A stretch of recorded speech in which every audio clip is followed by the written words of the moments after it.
तो guys Singham Again movie release हो चुका है थिएटर में और डेफिनेटली आप में से आधे लोग ने इस मूवी को देख लिया होगा लेकिन आधे लोग ने अब तक इस मूवी को नहीं देखा होगा। तो दोनों ही केसेस में अगर आपको जानना है सिंघम अगेन का पूरा स्टोरी मूवी एक्सप्लेनेशन तो आज का वीडियो पूरा एंड तक देखना है। तो आज हम देखने वाले हैं सिंघम अगेन मूवी का पूरा स्टोरी की मूवी का पूरा स्टोरी किस पॉइंट ऑफ व्यू पे बेस्ट है, कहाँ से शुरुआत होती है, कहाँ पे एंड होती है, पहले का पार्ट का और उसके बाद आगे का पार्ट का क्या मिक्सअप है, पूरा डिटेल आपको पता चलने वाला है। तो ऑब्वियस सी बात है, अगर आपने सिंघम पार्ट 1 और सिंघम पार्ट 2 देखा है तो सिंघम अगेन का ये वाला वीडियो भी आपको बहुत ज़्यादा पसंद आएगा। और अगर आपने मूवी को भी देख लिया है या नहीं भी देखा है, दोनों केसेस में आप इस वीडियो को जरूर एंजॉय करना, एंड तक मजा आ जाएगा स्टोरी जानने के लिए। तो आज हम जो वीडियो देखने वाले हैं वो है मूवीज 24/7 यूट्यूब चैनल से। तो देखते हैं क्या उनका पूरा एक्सप्लेनेशन है। लेकिन उससे पहले अगर आप चैनल पर पहली बार आए हो तो सब्सक्राइब जरूर कर लेना मूवीज के रिलेटेड ऐसे और वीडियोस देखने के लिए। तो टाइम वेस्ट नहीं करते हैं, स्टार्ट करते हैं। 3,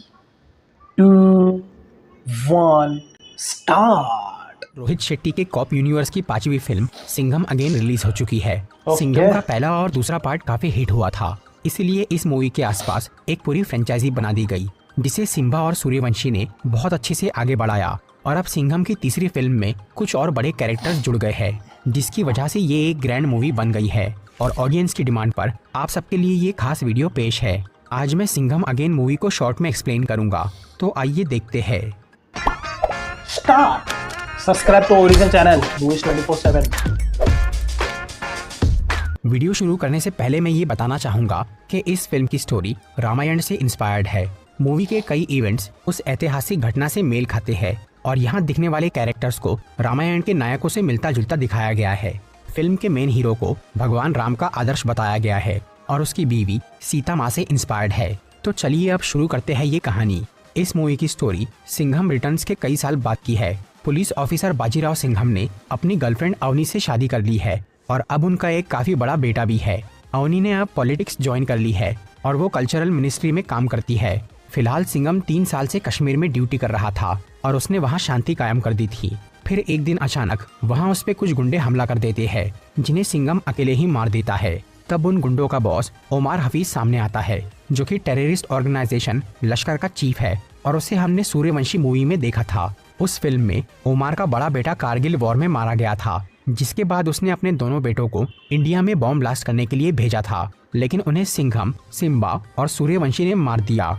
तब से ओमार इन तीनों से बदला लेने की फिराक में था। अभी वो श्रीलंका में रहकर ड्रग्स का बहुत बड़ा बिजनेस कर रहा था और उससे कमाए हुए पैसे इंडिया के खिलाफ इस्तेमाल कर रहा था। लेकिन जब उसे पता चलता है कि सिंघम कश्मीर में है, तब वो खुद उसे मारने वहाँ पहुँच जाता है। पर सिंघम यहाँ उससे लड़के उसे गिरफ्तार कर लेता है और इंडिया ला लेता है। तब ओमार उसे बोलता है कि ये जंग अभी खत्म नहीं हुई है और उसका बदला लेने के लिए बहुत जल्द कोई खतरनाक इंसान आने वाला है। फिर सिंघम इंडिया के होम मिनिस्टर से ओमार हफीज के बारे में बात करता है कि कैसे वो हमारे कानून की कमजोरियों का फायदा उठाकर अपने गलत काम कर रहा है। तब होम मिनिस्टर एक नई टास्क फोर्स क्रिएट करते हैं, जिसका लीडर वो सिंघम को बनाते हैं। इस टीम का नाम था शिवा स्क्वाड, जिनके साथ पूरे देश की पुलिस जुड़ी हुई थी और उन पे किसी कोर्ट या जज का पहरा नहीं था। इस टीम का मकसद था ओमार जैसे टेररिस्ट को खत्म करना। फिर सिंघम अपने स्क्वाड मेंबर्स दया शेट्टी और देविका सिंह के साथ काम करने लगता है और वो लोग कई आतंकवादियों को पकड़ लेते हैं। इस तरह से 2 साल बीत जाते हैं और अब सिंघम का वापस मुंबई में ट्रांसफर हो जाता है, जहां उसकी बीवी अपनी कल्चरल मिनिस्ट्री के तहत रामलीला नाम का एक प्रोजेक्ट शुरू करती है, जिसमें वो 9 दिनों तक रामायण की घटनाओं का इतिहास बताने वाले थे और उस पे एक ड्रामा दिखाने वाले थे। इसी बीच सिंघम और उसकी टीम एक गैंग को पकड़ती है, जो श्रीलंका से तमिलनाडु में करोड़ों रुपए के ड्रग्स ला रहे थे। उनसे पूछताछ करने पे पता चलता है कि वो लोग डेंजर लंका नाम के एक आदमी के लिए काम करते हैं, पर उसे उन्होंने अब तक देखा नहीं है। नाम रखा? लेकिन वो उसके 3 खास साथियों को जानते हैं, जो कि इस वक्त तमिलनाडु के मदुराई शहर में मौजूद थे। इसलिए सिंघम उन 3 लोगों को पकड़ने का सोचता है ताकि वो डेंजर लंका तक पहुंच सके और इस काम की जिम्मेदारी वो मदुराई शहर की पुलिस ऑफिसर शक्ति शेट्टी को देता है, जो कि सिंघम की फैन थी और काफी पावरफुल पुलिस वाली थी। वो तुरंत जाकर उन 3 लोगों को पकड़ लेती है, जिन्हें सिंघम पूछताछ के लिए अगले दिन मुंबई लाने बोलता है। पर उसी रात जब शक्ति वो पुलिस स्टेशन में नहीं थी, तब डेंजर लंका अपनी पूरी फौज लेकर वहां पहुंच जाता है और वो 15 पुलिस वालों को मार के उस स्टेशन को जला देता है और अपने साथियों को छुड़ा लेता है, जिससे शक्ति काफी परेशान हो जाती है। ये खबर जब सिंघम को मिलती है तो वो मदुराई जाकर शक्ति से मिलता है और उसका हौसला बढ़ाता है। अब सिंघम को ये डाउट हो रहा था कि ओमार हफीज ने जिस आदमी की बात की थी वो शायद डेंजर लंका ही है। इसी दौरान एक दिन अवनी के रामलीला प्रोजेक्ट की कुछ फुटेज डिलीट हो जाती है, जिसे दोबारा शूट करने के लिए वो अपनी असिस्टेंट मृग्या के साथ रामेश्वरम जाने का फैसला करती है। लेकिन क्योंकि रामेश्वरम तमिलनाडु में ही था और अभी वहाँ वो पुलिस स्टेशन वाली घटना हुई थी, इसी वजह से सिंघम काफी डरा हुआ था। इसीलिए वो अपनी बीवी के साथ एसीपी दया और कुछ पुलिस वालों को रामेश्वरम भेज देता है। वहाँ अवनी वो फोटो शूट कर लेती है, जिसके बाद वो लौटने की तैयारी करती है। पर तभी उस रात अवनी की असिस्टेंट मृग्या कहीं फंस जाती है और वो अपनी मदद के लिए दया को वहाँ बुलवाती है। असल में ये पूरा प्लान डेंजर लंका का था, जिसे इस मूवी में रावण की तरह दिखाया गया है और डेंजर लंका क्या नाम दिया थी, जिसने जानबूझकर वो फुटेज डिलीट की थी ताकि अवनी रामेश्वरम आ जाए। यहाँ मृग्या को रामायण के उस मृग यानी हिरण की तरह दिखाया गया है, जिसने सीता माँ को बहकाकर उनकी सुरक्षा छीनी थी। वैसे ही मृग्या ने यहाँ अवनी से उन पुलिस वालों को अलग कर दिया। फिर जब अवनी अकेले रहती है तब डेंजर लंका अपने आदमियों के साथ वहाँ जाता है और वो उसे किडनैप कर लेता है। उधर जैसे ही दया को ये पता चलता है तो वो सिंघम को इस बारे में इन्फॉर्म कर देता है, जो अपनी टीम लेकर रामेश्वरम के लिए निकल जाता है। फिर दया डेंजर लंका और उसके साथियों का पीछा करता है। यहाँ पर एसीपी दया को रामायण के जटायु की तरह दिखाया गया है, जिसने सीता हरण के बाद रावण को रोकने की कोशिश की थी। इसीलिए दया भी यहाँ पर अवनी को बचाने की कोशिश करता है और वो उसे छुड़ा भी लेता है, जो कि एक जंगल में भाग जाती है। लेकिन फिर डेंजर लंका और उसके साथी दया को बुरी तरह जख्मी कर देते हैं और वो मरने की हालत में आ जाता है। दूसरी तरफ कई सारे गुंडे अवनी का पीछा कर रहे थे। तब वहाँ पर एसीपी सत्या बाली आता है, जो कि रामेश्वरम का एक पुलिस ऑफिसर था और वो सिंघम को अपना बड़ा भाई मानता था। यहाँ पर सत्या को भगवान राम के भाई लक्ष्मण की तरह दिखाया गया है, जो कि अवनी को उन गुंडों से बचाता है और उसे अपने घर यानी एक आश्रम में लेकर जाता है।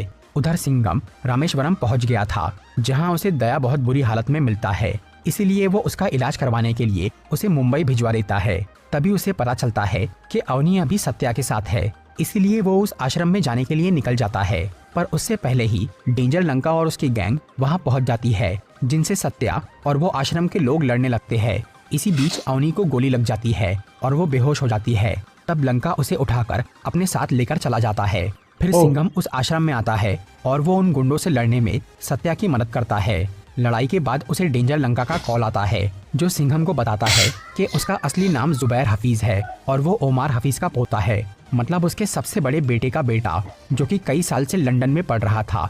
लेकिन जब उसे अपने दोनों चाचा की मौत की खबर मिली तब वो वापस आ गया और उसने अपने दादा के साथ जंग की तैयारी शुरू कर दी। लेकिन जब कश्मीर में ओमार पकड़ा गया तब जुबैर ने अवनी को किडनैप करने का प्लान बनाया और उसने अपने चाचा की बीवी को अवनी का असिस्टेंट बनाकर भेज दिया और वो लोग 2 साल तक सही मौके की तलाश करते रहे, ताकि वक्त आने पर वो अवनी को किडनैप करके उसके बदले में ओमार की मांग कर सके। इसीलिए जुबैर फोन पे सिंघम को बोलता है कि वो अवनी को तभी छोड़ेगा जब वो ओमार के साथ सिम्बा और सूर्यवंशी को लेकर वहां आएगा, ताकि जुबैर अपने दादा के साथ इन 3 पुलिस वालों को मार के अपना बदला ले सके। इसके बाद जुबैर अपनी टीम के साथ अवनी को लेकर श्रीलंका चला जाता है।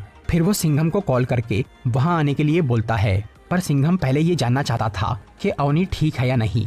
इसलिए जुबैर ये कंफर्म कराने के लिए पहले अकेले सिम्बा को वहां बुलाता है। तब सिंघम शिवगढ़ जाकर संग्राम भालेराव यानी सिम्बा से मिलता है, जो कि सिंघम का भक्त था। इस मूवी में सिम्बा को हनुमान जी से इंस्पायर्ड दिखाया गया है। जैसे भगवान राम ने हनुमान जी को सीता माँ को देखने श्रीलंका भेजा था, वैसे ही यहाँ सिंघम भी अवनी का हाल जानने के लिए सिम्बा को श्रीलंका भेजने की तैयारी करता है और वो खुद भी वहाँ जाने का फैसला करता है, ताकि वो सिम्बा को ट्रैक करके अवनी तक पहुँच जाए। फिर सिम्बा श्रीलंका पहुँचता है, जहाँ जुबैर के आदमी उसे अपने साथ लेकर जाते हैं और सिंघम भी उनका पीछा करता है। लेकिन वो लोग इनकी ट्रैकिंग से बच के सिम्बा को अपने अड्डे पर लेकर चले जाते हैं, जहाँ वो अवनी से मिलता है और उसे अपना प्लान बताता है। सिम्बा यहाँ सिंघम के आने का इंतजार कर रहा था, लेकिन जब वो नहीं आता तब सिम्बा उन गुंडों से बचकर वहाँ से भागने लगता है और वो जाते जाते उस जगह पर काफी धमाके कर देता है, जैसे हनुमान जी ने लंका में आग लगाई थी।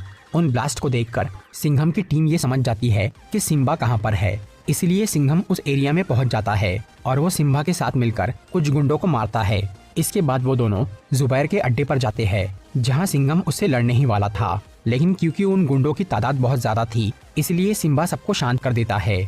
फिर जुबैर अवनी के साथ में सिंघम और सिम्बा को भी बंदी बना लेता है और वो इनके बदले में इंडियन गवर्नमेंट को ओमार हफीज को छोड़ने बोलता है। तब होम मिनिस्टर एक प्लेन में ओमार को श्रीलंका भेज देते हैं लेकिन उसके लैंड होने से पहले ही जुबैर के अड्डे पर शक्ति और सत्या पहुंच जाते हैं। फिर रामायण के महायुद्ध की तरह यहाँ भी आखिरी जंग होती है और सिंघम, सिम्बा, सत्या और शक्ति मिलकर जुबैर और उसके साथियों से लड़ना चालू करते हैं, जिससे वो लोग कमजोर पड़ने लगते हैं। तब जुबैर वहाँ पर अवनी और सिंघम को एक ट्रक से मारने की कोशिश करता है, पर तभी वहाँ वीर सूर्यवंशी पहुँच जाता है और वो उन्हें बचा लेता है। सूर्यवंशी को इस मूवी में रामायण के गरुड़ की तरह दिखाया गया है, जो कि यहाँ इंडियन आर्मी के साथ आता है और वो जुबैर के ठिकाने को तबाह करने लगता है। तब सिंघम, सिम्बा, शक्ति, सत्या और सूर्यवंशी मिलकर उन सब गुंडों को मार देते हैं और अवनी को बचा लेते हैं। ये मिशन सक्सेसफुल होते ही ओमार हफीज के प्लेन को वापस इंडिया भेज दिया जाता है। उधर जुबैर अपनी हार देखकर वहाँ से भाग जाता है।